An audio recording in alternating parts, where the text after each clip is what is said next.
Let's do a quick case study of a movie called Death Wish. Now, the crime genre lets us explore a very, very important question, and the question is, why do people become criminals in the first place?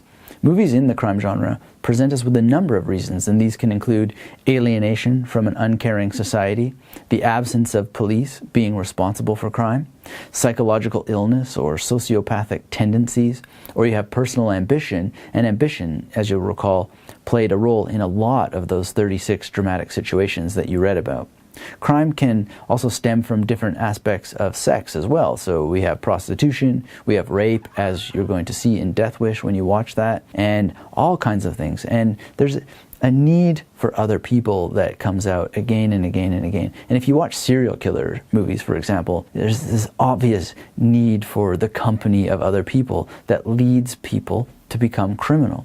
So if you look at a movie like Manhunter, which is based on Red Dragon, the novel, the character Francis Dolarhyde, or even James Gumb in Silence of the Lambs, or Norman Bates in Psycho, these are all about the need for human contact and how that people become criminal because that need isn't being fulfilled. It's a fatal need, but a human need nonetheless. And even if these characters deal with that need in seemingly inhuman ways, it's part of the appeal of this aspect of the crime genre. So we talked before about the nature of the wolf, and the movies cause us to ask just how inhuman these actions really are at their core, and how that they can occur inside of a human. So when you're thinking about how crime genre movies show us the origins of criminal behavior, you see a couple things at once. You see a warped society that's gone bad, matched by warped social impulses in individual people.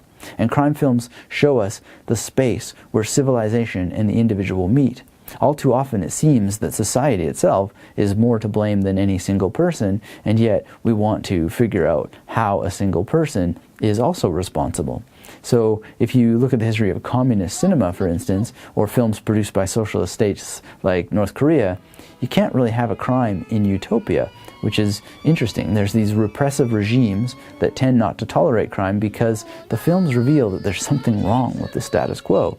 And crime movies are therefore very successful in democratic societies because these cultures place an emphasis on individual liberty and freedom over the rights of institutions to limit those rights. So crime films are fundamentally about the fight for freedom from crime, or the freedom to be criminal without interference. So in thinking about Death Wish, we had said earlier that one way of thinking about the crime film is that genre treats crime as if it were an everyday occurrence. Well, Death Wish does this, but what's important to notice is that crime doesn't become an everyday occurrence for the main character, Paul Kersey, until a random act of violence happens to him and his family. And in Kersey's society, the violence occurs in a world where the police are absent at the moment they are needed the most.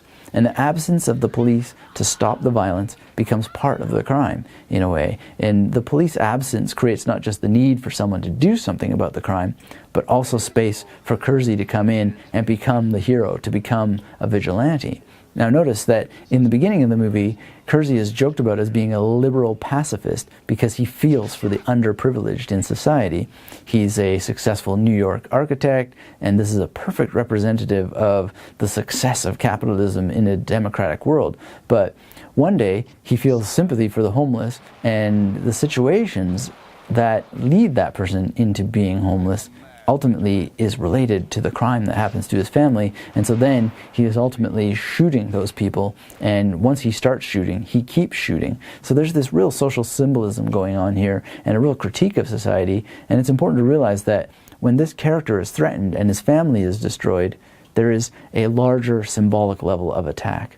So symbolically, democracy and capitalism are under attack as well from these criminal elements, but they are criminal elements that arguably capitalism and democracy create.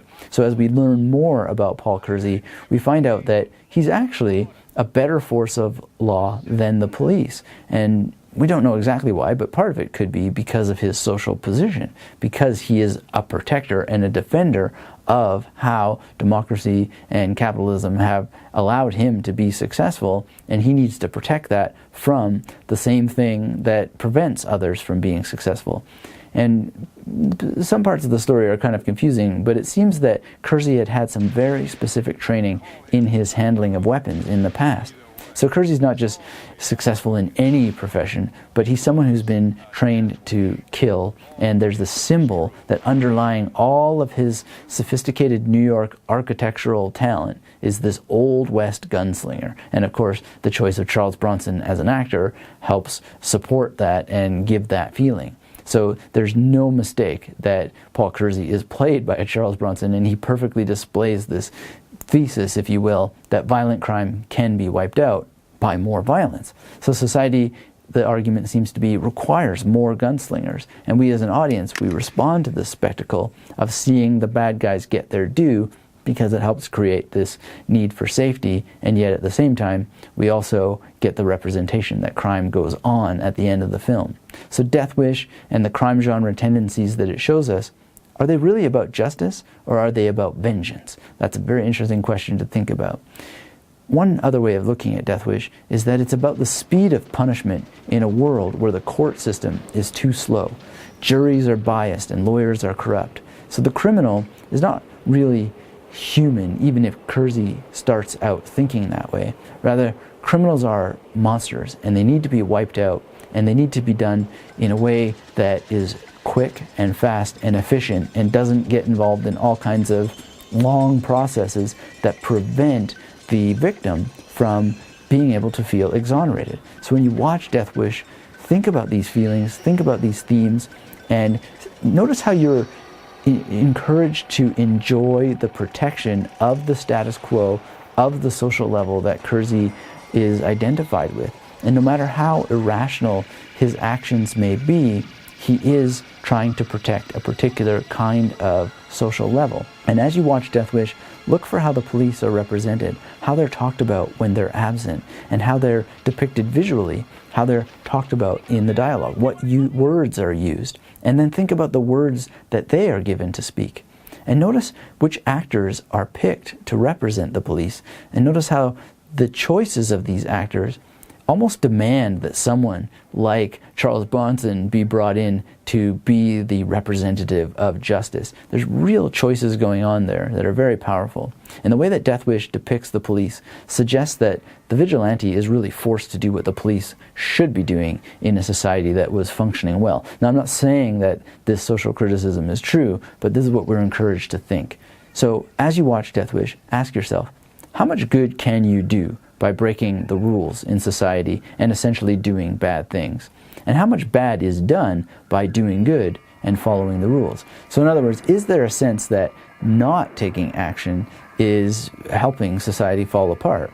You also want to ask how much bad is being done by doing good and following the rules and not taking action against bad in society in the way that Kersey does? Is there a sense that there is evil in just letting the law do its job as it does?